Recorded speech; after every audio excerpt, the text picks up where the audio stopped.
Assalamualaikum warahmatullahi wabarakatuh. Om Swastiastu. Perkenalkan nama saya Dewi Avanita dengan NIM 2013091005. Baiklah, di sini saya akan membuat video tentang struktur perkembangan hewan, yaitunya gametogenesis atau spermatogenesis dan oogenesis. Next. Pengertian gametogenesis. Gametogenesis adalah proses pembentukan gamet atau sel kelamin. Sel gamet yang terdiri dari gamet jantan atau spermatozoa dihasilkan di testis dan gamet betina ovum yang dihasilkan di ovarium. Terdapat dua jenis proses pembelahan sel, yaitu mitosis dan meiosis. Mitosis yaitu pembelahan sel dari induk menjadi dua anakan tetapi tidak terjadi reduksi kromosom. Apabila ada sel tubuh kita yang rusak, maka akan terjadi proses penggantian dengan sel baru melalui proses pembelahan mitosis. Sedangkan pembelahan meiosis yaitu pembelahan sel dari induk menjadi dua anakan dengan adanya reduksi kromosom. Contohnya, pembelahan sel kelamin atau gamet sebagai agen utama dalam proses reproduksi manusia. Next, kan. Gametogenesis hewan. Spermatogenesis merupakan proses yang fundamental di dalam sistem reproduksi pria yang melibatkan serangkaian peristiwa genetik dan epigenetik tingkat tinggi di dalam sel-sel germinal yang berperan penting merubah spermatogonia menjadi spermatozoa. Spermatogenesis adalah proses pembentukan sel spermatozoa tunggal spermatozon yang terjadi di organ kelamin atau gonad jantan, yaitu testis, tempatnya di tubulus seminiferus. Spermatogenesis merupakan proses yang kompleks dan melibatkan pembelahan baik mitosis dan meiosis. Next.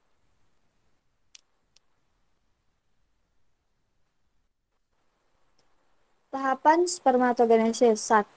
Spermatogenesis mamalia. Tahap proses spermatogenesis dibagi menjadi tiga, yaitu spermatositogenesis, spermiogenesis, dan spermiasi.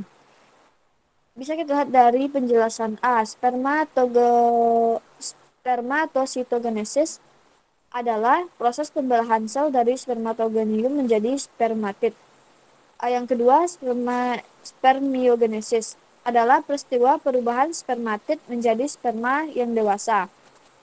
Spermiasi yaitu peristiwa perlepasan sperma dewasa dari sel Sertoli ke tubulus seminiferus, selanjutnya ke epididimidis. Sperma belum memiliki kemampuan bergerak sendiri atau non-motil.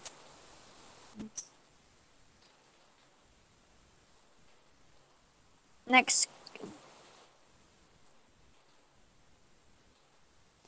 Pada bagian kepala spermatozoa yang telah matang terdapat akrosoma yang terbentuk dari badan Golgi dan mengandung enzim hyaluronidase dan proteinase yang berfungsi untuk menembus lapisan pelindung ovum. Pada bagian ini juga terdapat inti spermatozoa yang menyimpan sejumlah informasi genetik yang akan diwariskan kepada keturunannya. Bagian leher spermatozoa banyak mengandung mitokondria. Leher spermatozoa merupakan tempat oksidasi sel untuk membentuk energi sehingga sperma dapat bergerak aktif. Badan ekor membentuk energi sehingga sperma dapat bergerak aktif.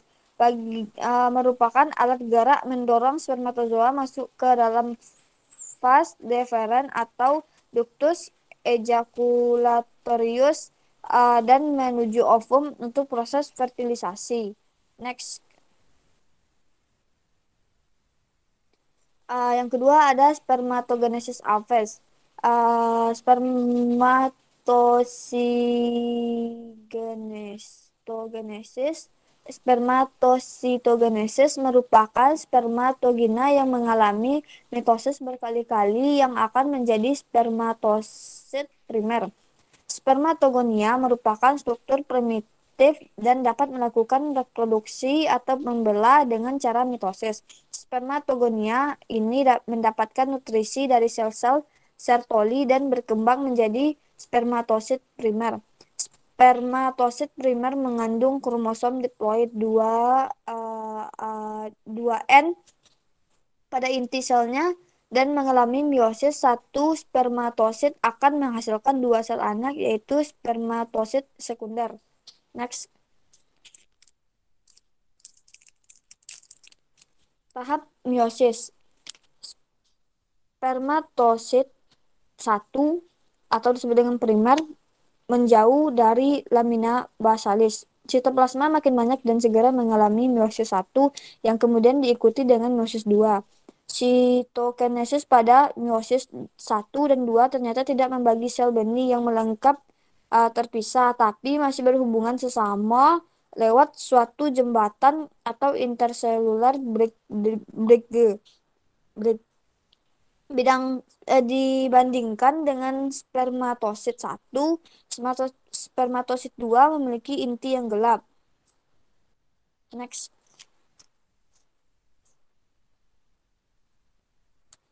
Tahapan spermiogenesis merupakan transformasi spermatid menjadi spermatozoa yang meliputi 4 fase, yaitu fase Golgi, fase tutup, fase akromosom, dan fase pematang. Hasil akhir berupa 4 spermatozoa massa. 2 spermatozoa akan membawa kromosom menentu jenis kelamin wanita atau disebut dengan X. Pada salah satu dari spermatozoa ini bersatu dengan ovum, maka pola sel somatik manusia yang 23 pasang kromosom itu akan dipertahankan. Spermatozoa masuk terdiri dari kepala, leher, badan, ekor. Next.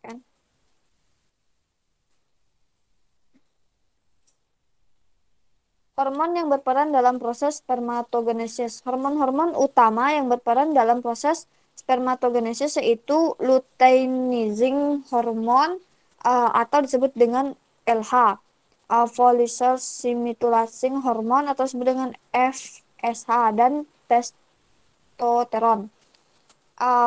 Hormon LH akan merangsang sel Leydig untuk menghasilkan hormon testosteron.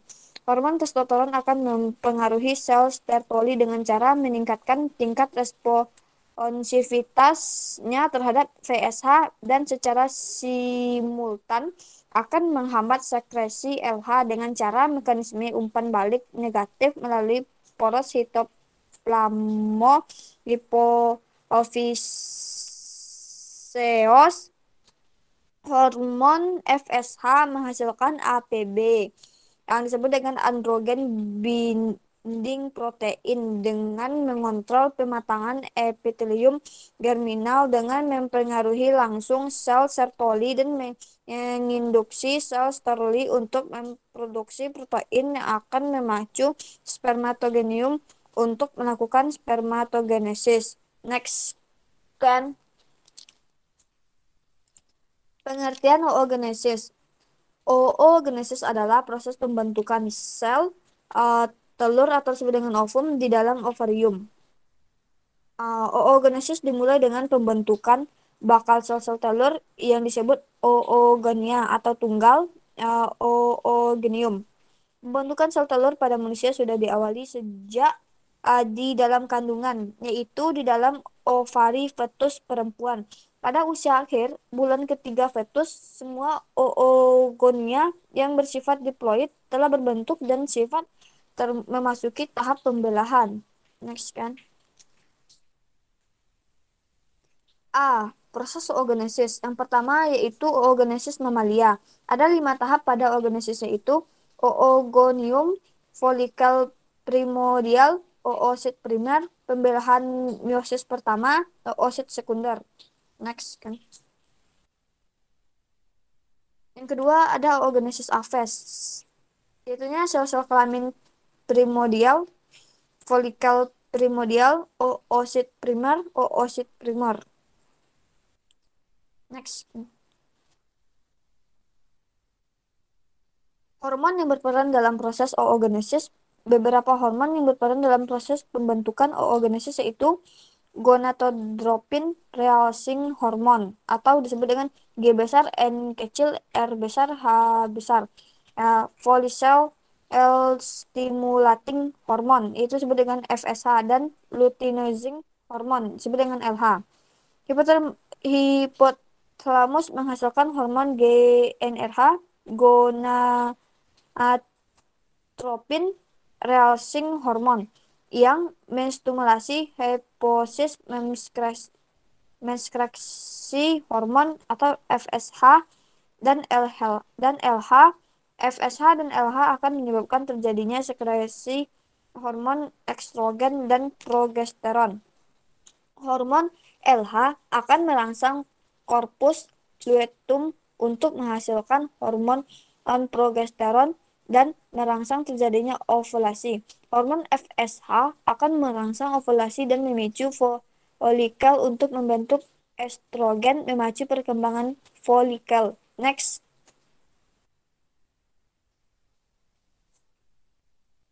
Perbedaan jenis telur berdasarkan susunan Yolks dan cara pembelahannya. Clearfax atau pembelahan berbeda antara satu spesies dengan spesies lainnya.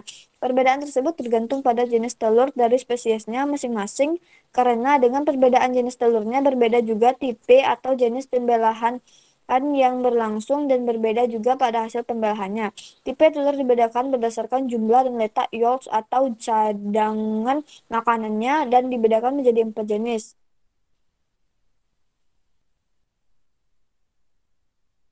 Next.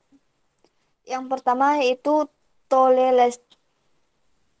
tolehisital atau mesolesital, yaitunya tipe telur dengan letak dari yolks dan inti sel berada di dua kutub yang berlawanan dengan jumlah yolks yang sedikit. Kutub dengan konsentrasi yolks disebut kutub vegetatif, sedangkan kutub dengan inti sel disebut kutub animalia. Jenis telur ini terdapat pada amfibi, lamprey, dan lungfish. Next kan.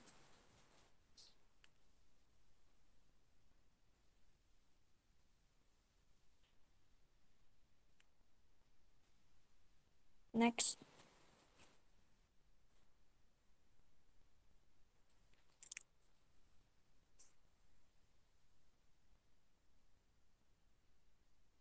Yang kedua, Teloaxrimelistal yang disebut dengan megalicital. Yol banyak sekali yang tersebar hampir semua bagian telur sehingga inti sel berada terdesak di bagian ujung atau atas dari ovum dan sitoplasmanya sedikit. Kutub vegetatifnya besar sedangkan kutub animalnya sangat kecil. Tipe telur ini terdapat pada reptilia dan Hafes. Next kan. Yang ketiga ada centrolecital, merupakan tipe telur dengan yolks dan inti sel berada di tengah-tengah telur. Tipe telur ini terdapat pada insekta. Next. Sekian yang dapat saya sampaikan tentang materi ini. Jika terjadi kesalahan penulis atau salah kata dalam penyampaian materi, saya ucapkan mohon maaf dan terima kasih. Assalamualaikum warahmatullahi wabarakatuh.